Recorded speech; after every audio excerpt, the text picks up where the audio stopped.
vamos trabalhar o texto a partir do versículo 24. Que número que é aí, pastor? É página 1164. Tá pertinho. Isso. 1164. Nossa, cachorrada agora tão feliz.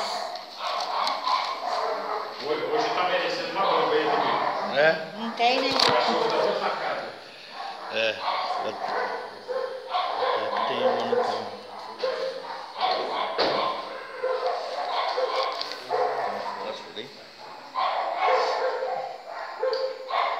Tem bomba no carro? Muito bem. Mas tá. No sermão passado, estudando Colossenses, nós vimos que a supremacia de Cristo é suficiente para o cristão. Isto deveria gerar em nós uma maior confiança. Uma confiança maior no que? Na suficiência de Cristo. Isso deveria gerar o devido afeto ao Senhor, que tanto fez por nós. Deveríamos estar considerando essas questões. E hoje nós vamos trabalhar Cristo, a razão da dedicação pela igreja.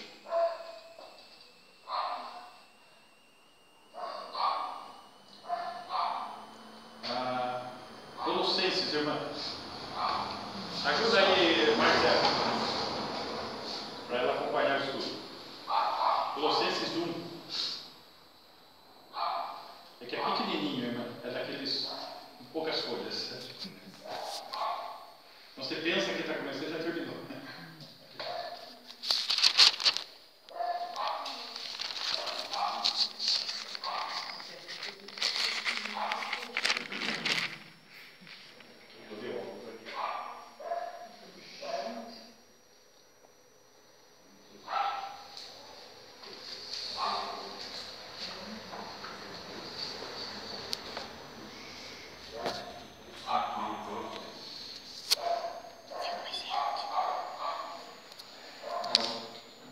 Colossenses, capítulo 1, a partir do versículo 24.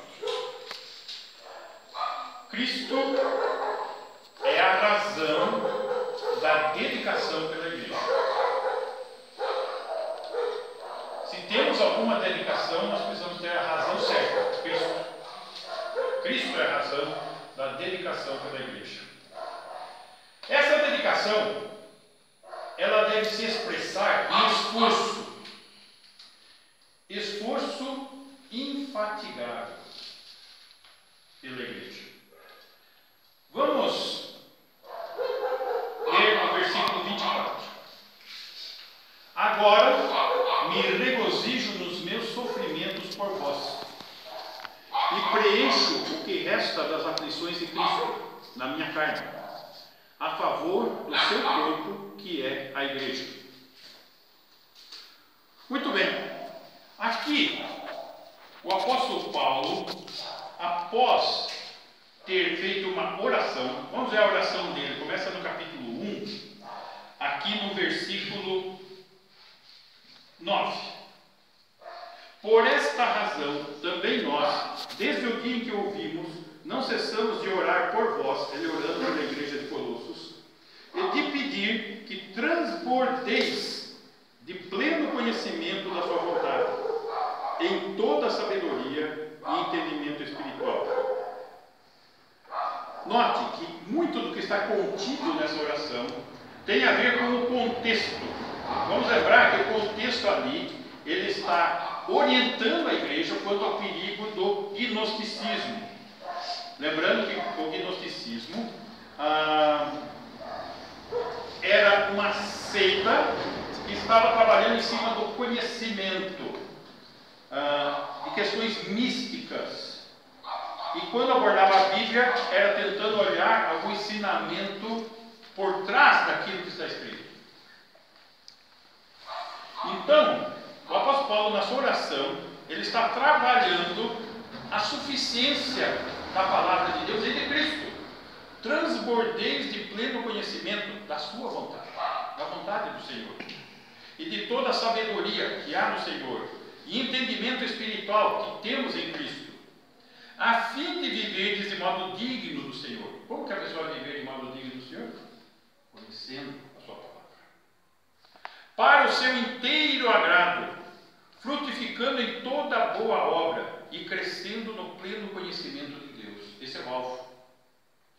Sendo fortalecidos com todo o poder, segundo a força da sua glória, em toda perseverança e longanimidade, com alegria, dando graças ao Pai que vos fez idôneos à parte que vos cabe da herança dos santos na luz. Muito bem. Então, nós vimos aqui no versículo 11, ele pedindo forças para suportar as provações e com gratidão. Paulo, ele está orando pelos colossenses para que eles possam passar as provações com alegria e gratidão.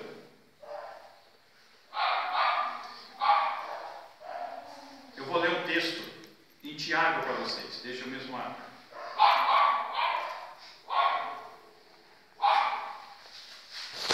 Quem quer anotar? Tiago, capítulo 1, versículo 2. E diz assim: meus irmãos, tende por motivo de toda alegria o passardes por várias provações, sabendo que a provação da vossa fé, uma vez confirmada, produz perseverança. Parece um tanto estranho e antagônico, né? Nós temos alegria na provação. Mas a alegria que aqui está citada na provação, ela está trabalhando com a ideia do discipulado. O que é um discípulo? Aquele que segue os passos. E a alegria da provação aqui é o seguinte: Jesus já trilhou esse caminho de provas, de lutas. E eu estou seguindo os passos dele. Então isso é uma alegria. Eu estou no caminho certo.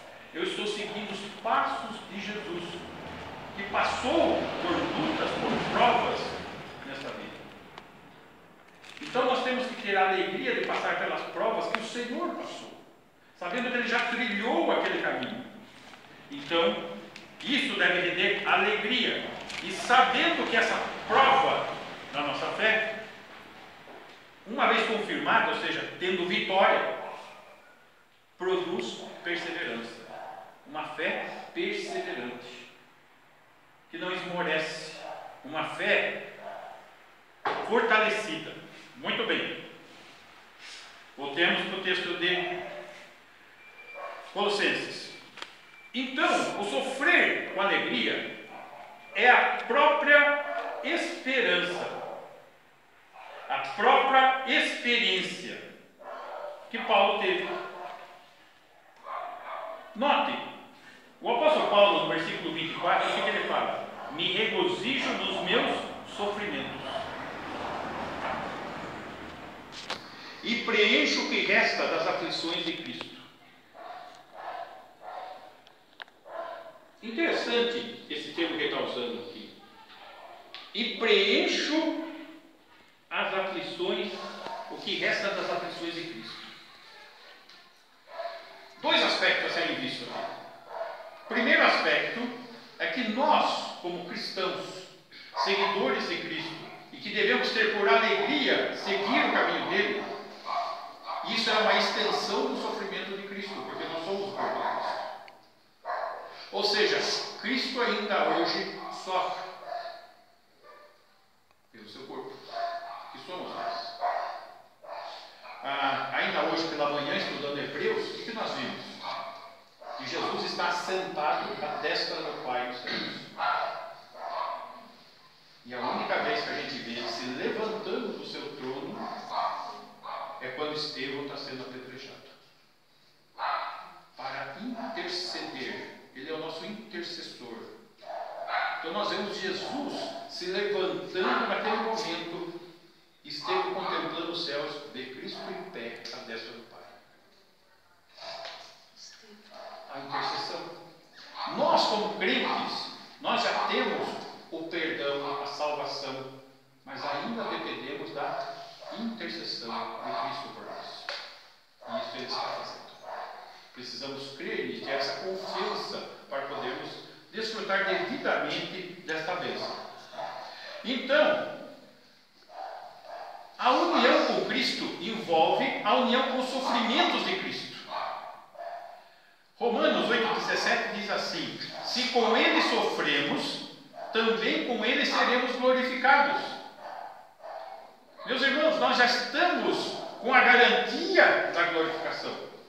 Em Efésios, nós já pudemos estar estudando lá no capítulo 2, que nós já estamos assentados com Cristo. Já estamos à destra, por direito, adquirido pela fé, pelo crer, porque Ele nos dá o quê? Uma vida eterna. Então nós já temos esse bem adquirido. Daí o porquê Paulo pode falar de sua morte como sacrifício. Quem quer anotar em Filipenses capítulo 2, versículo 17. Um pouquinho antes de Colossenses aí, postado. 2.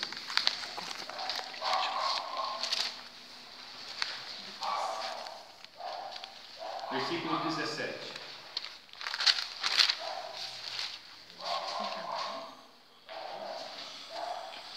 Entretanto, mesmo que seja eu oferecido por libação sobre o sacrifício e serviço da vossa fé, alegro-me e com todos vós me congratulo. Aqui o apóstolo Paulo, numa das suas cartas de prisão, aguardando sua execução, ele está falando que a sua execução não é em vão, que a sua execução ela é oferecida por libação, como sacrifício ao Senhor.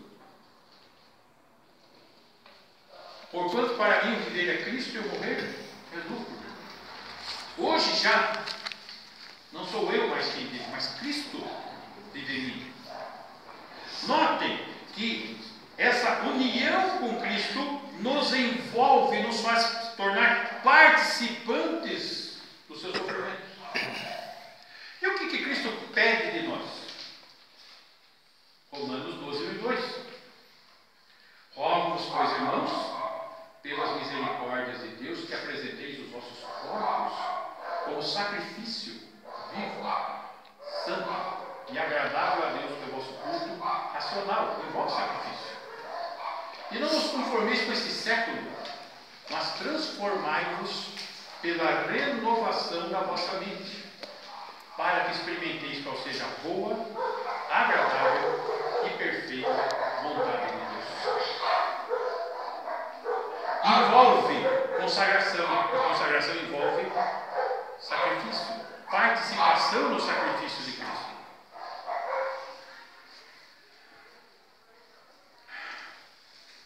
A história fala dos anabatistas. Os anabatistas, eles tinham um distintivo. Eles diziam assim: a coroa de espinhos está em cima da coroa de glória. A coroa de espinhos está em cima da coroa de glória. Os anabatistas eram um grupo que eu considero remanescente fiel. Quando, na perseguição da Igreja Católica, quando da reação do movimento da Reforma, os luteranos estabelecem a Igreja Reformada, a Igreja Presbiteriana. E o que ocorreu? Ocorreu que os anabatistas, eles tinham uma doutrina muito semelhante à nossa aqui. Eles criam no reino milenar, eles criam nas dispensações, eles criam no batismo imersionista, eles não criam no batismo de crianças. Exatamente a mesma sequência doutrinária que nós. E o que aconteceu? Perseguição. execução de anabatistas, prisão, na fogueira, um detalhe, colocado pelos reformados, mais católicos. Eu assisti um filme dos anabatistas, onde o líder deles foi colocado na fogueira e antes de ser queimado a fogueira foi arrancada a língua dele, por tudo que ele pregava. E eles eram perseguidos e mortos, por isso que eles tinham esse lema. Tá? E o lema deles, o que era?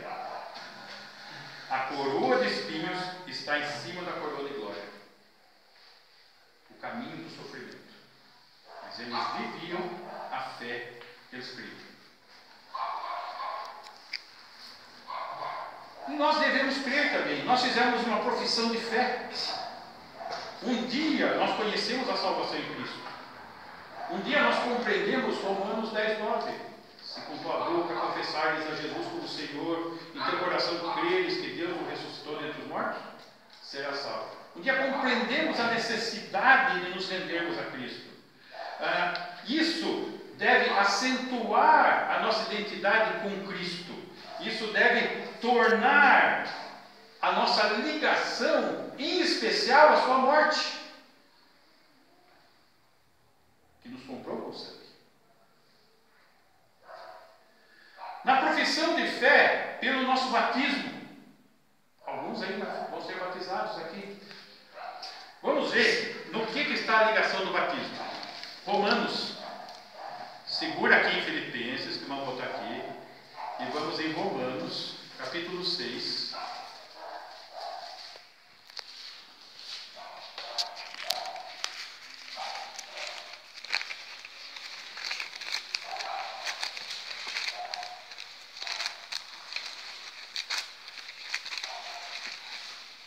Página 1096.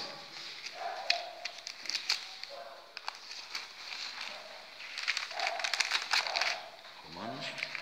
Capítulo 6.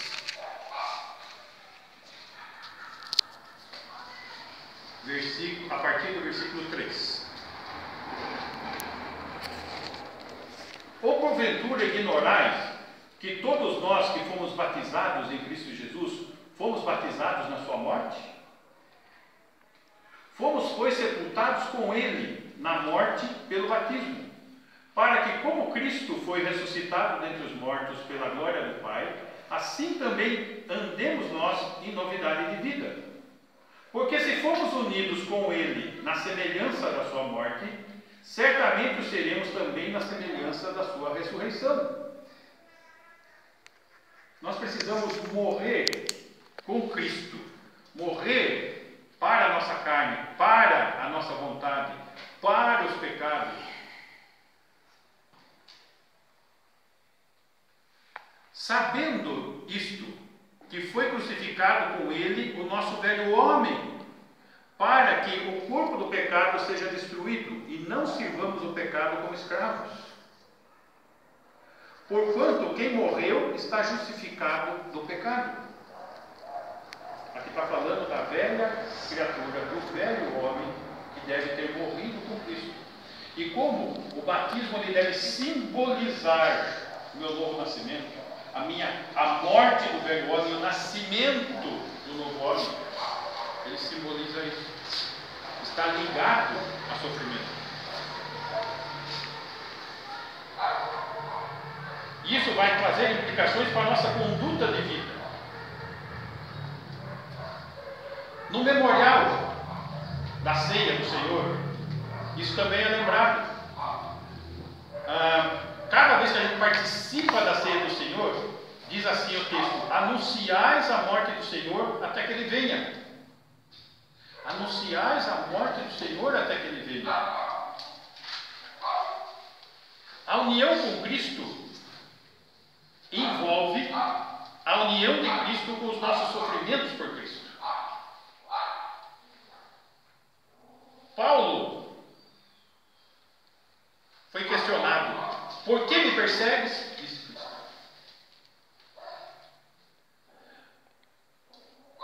A perseguição feita à igreja é uma perseguição a Cristo.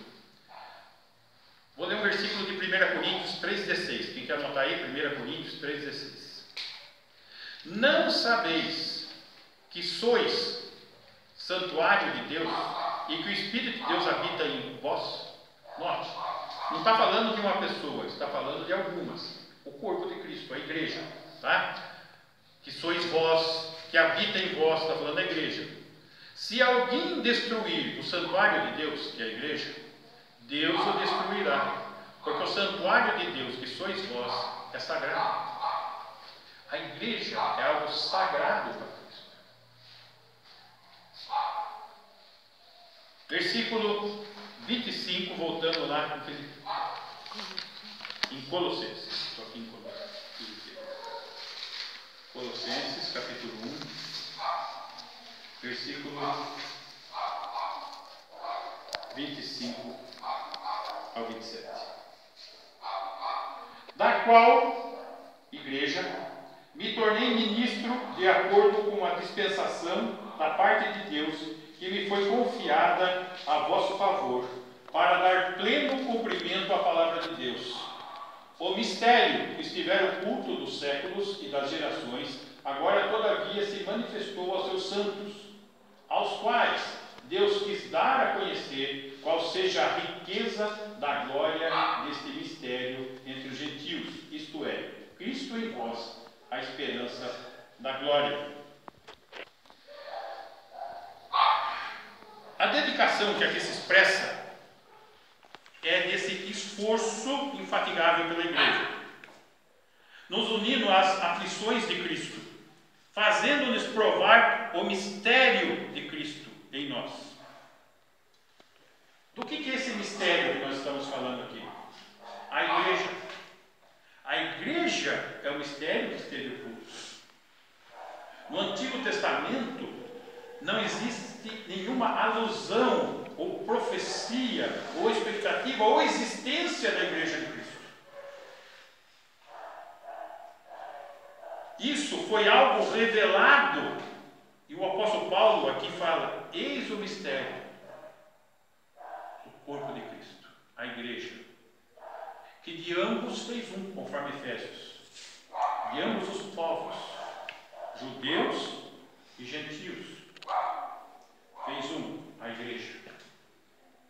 Vamos lembrar que no tempo do Antigo Testamento existia o judaísmo. Então era necessário agora que os judeus crescem em Jesus para fazer parte de Cristo. E que os gentios, todas as raças que não são judeus, crescem em Cristo para ser salvos. E desses dois grupos, judeus e gentios, foi feito um novo. Este é o mistério, o corpo de Cristo. Até então, no Velho Testamento, só os judeus que conheciam a palavra de Cristo, a palavra de Deus. Na verdade, de Deus, né? E aguardando o Messias. O fato é que quando o Messias veio, eles não creram. Então, eles estão hoje cegados, apesar que isso estava profetizado também pelo profeta Isaías. Que vendo não iriam ver, que ouvindo não iriam escutar, e não fossem salvos. Tá? Então, quando Jesus esteve aqui, o Messias em Israel, eles não creram. E daí Deus levantou um novo povo, que é o mistério, a igreja, que não estava revelado no Antigo Testamento. Nenhum profeta do Antigo Testamento teve essa revelação. Era um mistério aqui então. Então faltava muito pouco conhecer Deus no Antigo Testamento. Muito. Não tinha noção de quem era. Eles, na verdade, eles conheciam Deus diretamente, né? Sim. Os povos adoravam outros e idolatria. Então, eles tinham deuses, né? Eles confiavam Eles mais que existiam falassem. em confiar em Deus. Eles não queriam saber. E do também Deus. tinha o problema do novo nascimento, né? Ainda hoje estava estudando à tarde o Nicodemos. Ele era um fariseu, conhecedor das Escrituras, um líder da nação, e não havia novo nascimento. Né? Então, a questão do novo nascimento também é uma questão que é um dos problemas hoje ainda, que continua hoje. Né? Nós temos muita gente religiosa, mas poucas nascidas de novo.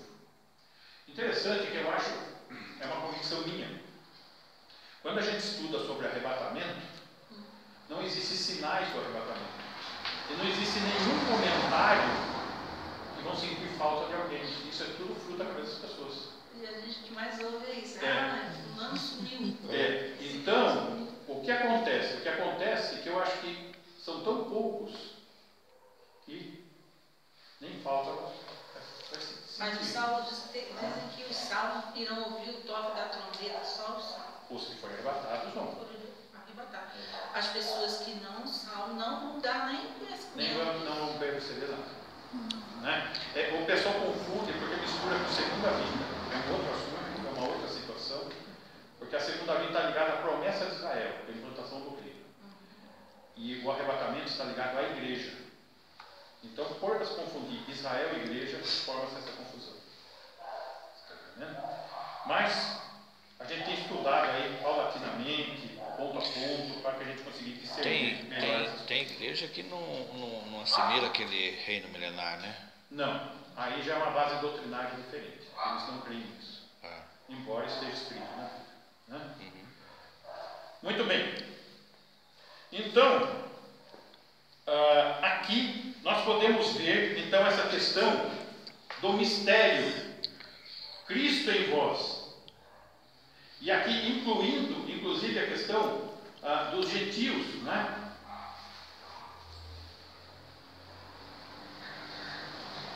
Muito bem.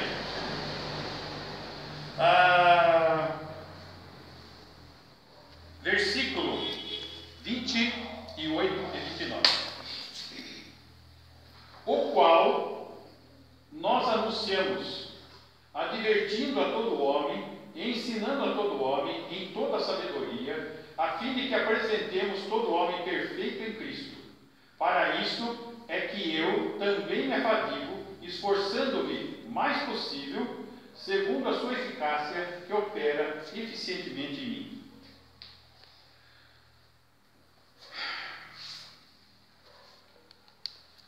Qual que é o alvo? Qual que é o alvo da igreja? Apresentar o homem perfeito, ou seja, a finalidade da dedicação é apresentar cristãos maduros. Interessante que aqui está envolvendo algumas palavras. O cristão maduro, teleion, em grego, era um termo que os gnósticos gostavam muito, porque era muito usado nas religiões dos mistérios, indicando aos iniciados os segredos dessas religiões. E aqui o apóstolo Paulo está usando o mesmo termo para a igreja. Ou seja, essa maturidade ela tem que ser alcançada na igreja em Cristo e não no gnosticismo. O pessoal que está estudando hermenêutica, 2 Timóteo 3,16, toda a escritura é inspirada por Deus e útil para o ensino, para a repreensão, para a correção, para a educação na justiça, a fim de que o homem de Deus seja perfeito e perfeitamente habilitado para toda boa obra. Essa palavra perfeito é a mesma palavra para maduro. Então, qual é o alvo da Escritura? Qual o alvo da igreja? Aprimorar. Aperfeiçoar. Para levar o crente à maturidade. Esse é o alvo da igreja. A razão de existir da igreja é conduzir o crente à maturidade. As outras atividades, elas têm que ser braço para isso. Por exemplo, nós temos o louvor. Qual é a finalidade do louvor? Além de adorar a Deus, preparar o nosso coração para receber a palavra. Enquanto nós estamos cantando, adorando a Deus, nós estamos deixando o nosso coração amolecido para a hora chegar com poder. Porque o alvo da igreja é conduzir o crente à maturidade. O crente, ele tem que ser melhor a cada dia. A fé, ela é uma fé progressiva. E Hebreus fala isso, a fé progressiva, sem a qual ninguém irá a Deus. Agora, como que é a fé progressiva? Se nós estamos exercitando a nossa fé e temos uma fé que tem uma certeza e convicção, conforme Hebreus 11, o que vai acontecer? Eu tenho que ser melhor hoje do que ontem, como crente. E amanhã eu tenho que ser melhor do que hoje. Eu tenho que trilhar esse caminho da maturidade. Esse é o alvo. Esse é o alvo a buscarmos. Mas, em Cristo, todos podem ter conhecimento. Lembrando que conhecimento em grego é gnoses. Interessante como o apóstolo Paulo, ele usa os termos dos gnósticos para a igreja, mas dentro da palavra, né? Então, em Cristo todos podem ter conhecimento, gnoses, e maturidade, teleo. Então, os dois termos, segundo o poder de Cristo, ou seja, a supremacia de Cristo é suficiente para o cristão, pois Cristo é a razão da dedicação pela igreja. A dedicação que se expressa em esforço pela igreja.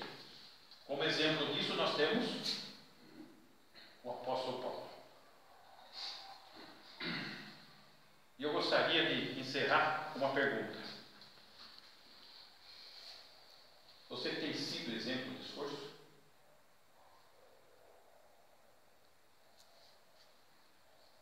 O seu viver é um viver como o apóstolo Paulo? Você está seguindo as pegadas de Cristo? É um verdadeiro discípulo?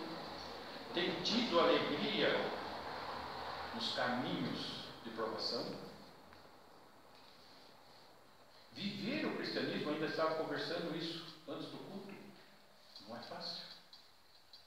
Viver todo esse ensinamento que estudo estamos tendo aqui, durante a semana, pela manhã, à noite, nós encarnarmos isso, transformar isso em vida, vai exigir dedicação. O caminho para a maturidade é um caminho de devoção, de santidade. E as pessoas, aí sim, vão enxergar em nós pequenos cristãos de verdade. Amém. Amém por isso? Amém. Nós ficar em pé, vamos orar.